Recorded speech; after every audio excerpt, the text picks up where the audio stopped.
ہوتے تھے تو آپ انہیں اٹھاتے تھے، وگرنہ حدیث میں یہ لفظ ایقاظہ نہ لایا جاتا۔ میں عرض ایک نقطہ یہ واضح کرنا چاہتا ہوں کہ یہ اپنے مقامات ہیں اور یہ اپنے من کا سودا ہے۔ یہ جو نفلی عبادت ہے یہ اپنی اپنی کیفیات ہیں۔ اگر آپ خود رات کو جاگتے ہیں، آپ خود نفلی عبادت کرتے ہیں، تو آپ کسی دوسرے کو مجبور نہیں کر سکتے کہ میں رات کو جاگتا ہوں تم بھی میرے ساتھ جاگو۔ میں جیسے عرض کر رہا ہوں، یہ اپنے اپنے من کا سودا ہے، یہ اپنی اپنی کیفیات ہیں۔ اور حضور اقدس علیہ الصلوۃ والسلام اپنے گھرانے کو سونے کی اجازت دیتے تھے، یعنی وہ ختم المرسلی ہو کر، اور وہ گھرانہ جو اس روئے زمین پہ سب سے اونچا گھرانہ تھا اس کو سونے کی اجازت تھی۔ اٹھانے کا سوال تو تبھی پیدا ہوتا ہے جب کوئی سو رہا ہو۔ تو جب وہ ختم المرسلی سونے کی اجازت دیتا تھا تو پھر کسی دوسرے کو یہ حق کہاں سے حاصل ہے کہ وہ نفلی عبادت پہ مجبور کرے کہ میرے ساتھ اٹھو اور جاگو۔ تو نفلی عبادت پہ مبلغ کو یہ چیزیں بھی سیکھنی چاہیے۔ یہ بین السطور دیکھیے اسی حدیث میں سے کہ نفلی عبادت پہ مجبور نہیں کیا جا سکتا۔ آپ اپنے بیٹے کو، آپ اپنے سے چھوٹے کو نفلی عبادت پہ مجبور کریں گے، ڈانٹیں گے، پیٹیں گے تو یاد رکھیے وہ فرض عبادت سے بھی بھاگ جائے گا اور پھر آپ پریشان ہو کے اس کا منہ دیکھ رہے ہوں گے۔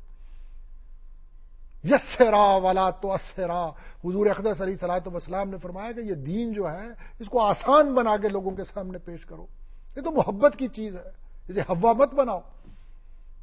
وہ لوگ جو 10 سال حضور کی خدمت میں رہے وہ کہتے ہیں کہ آپ نے نہ کبھی ہمیں جھڑکی دی، نہ کبھی ڈانٹا، نہ کبھی یہ کہا کہ تم نے یہ کیا کر دیا، ایسا کیوں کیا، ایسا نہیں کرنا تھا۔ درس وفا اگر بود زمزمہ محبت، جمعہ بمکتب آورد طفل گریز پائرا۔ عرفی کہتا ہے کہ اگر یہ سارا معاملہ محبت سے آگے چلایا جائے تو یہ طالب علم جمعے کے روز جو چھٹی کا دن ہے، یہ جمعے کے روز بھی آ کر کھڑے ہو جائیں مدرسے کے دروازے پہ اور کہیں کہ دروازہ کھولو، ہمیں جو مزہ یہاں آتا ہے وہ اور کہیں نہیں آتا، ہم آج کے دن بھی یہیں آئیں گے۔ درس وفا اگر بود زمزمہ محبت، یہ محبت کی چیز ہے، یہ ایک عشق و عاشقی کا معاملہ ہے، تو اس کو ایسا مت بناؤ۔ تو نفل پہ مجبور نہیں کیا جا سکتا۔ کہ اسلام اصل میں ناظرین بڑی اعتدال کی چیز ہے، یعنی اسلام کا کمال اس کا اعتدال ہے۔ نہ نفل پہ مجبور کرو، اور ایسا نہیں ہے کہ فرض سے غافل ہو جاؤ۔ کان یأمر اہلہ بالصلاۃ والزکوٰۃ، پیغمبروں کا یہی طریقہ تھا، اہل اللہ کا یہی شیوا تھا کہ وہ فرض پہ پوچھتے تھے بھئی نماز کا وقت گزر رہا ہے، گھر والوں کی تربیت کرتے تھے، پاس بیٹھنے والوں پہ نظر رکھتے تھے، سال گزر گیا زکوٰۃ دی یا نہیں دی ہے۔ تو نفل پہ مجبور نہیں کر سکتے، فرض سے غافل نہیں ہو سکتے۔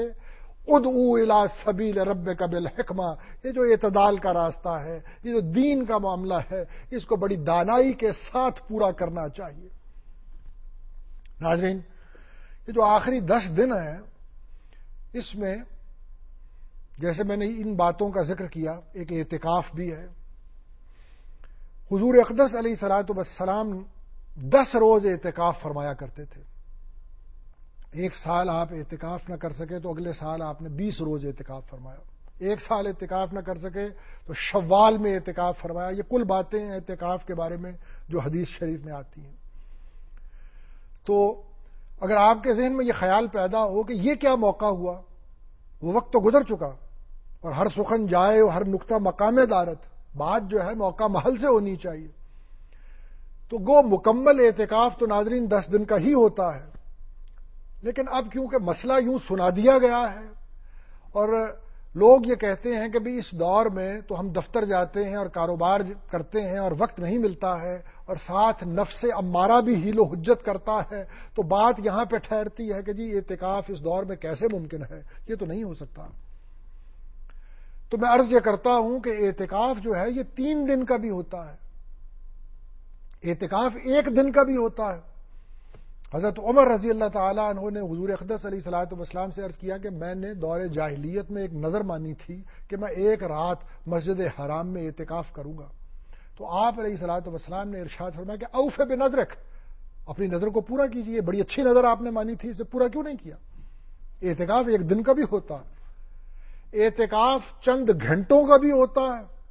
یعنی آپ چھٹی ہے، اتوار کی ہفتے کی شام آ جائیں، اتوار کی شام تک بیٹھے رہیں، باہر نکل آئیں.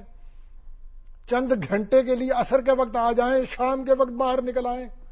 بات یہ ہے کہ اعتکاف کا ہو جانا بہرحال عدم اعتکاف سے بہتر ہے.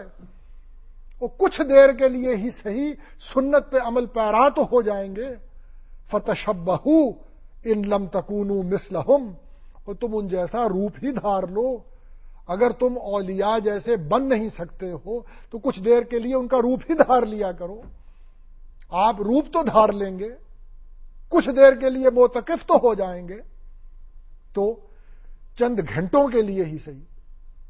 اور ہم نے تو اہل اللہ کے واقعات میں پڑھا ہے کہ وہ تو جب مسجد میں داخل ہونے لگتے ہیں اعتکاف کی نیت کر لیتے ہیں کہ جتنی دیر مسجد میں بیٹھیں گے معتکف رہیں گے. کیونکہ جو باتیں ہیں اعتکاف کی مسجد میں تو آپ سب ان کو ملحوظ رکھتے ہیں، ان کے خلاف تو کچھ نہیں ہوتا. صرف نیت نہ کرنے سے اعتکاف کے ثواب سے محروم رہ جاتے ہیں. مسجد میں گھستے ہوئے ناظرین اعتکاف کی نیت کر لینی چاہیے، اعتکاف کا ثواب ساتھ ملتا رہے گا.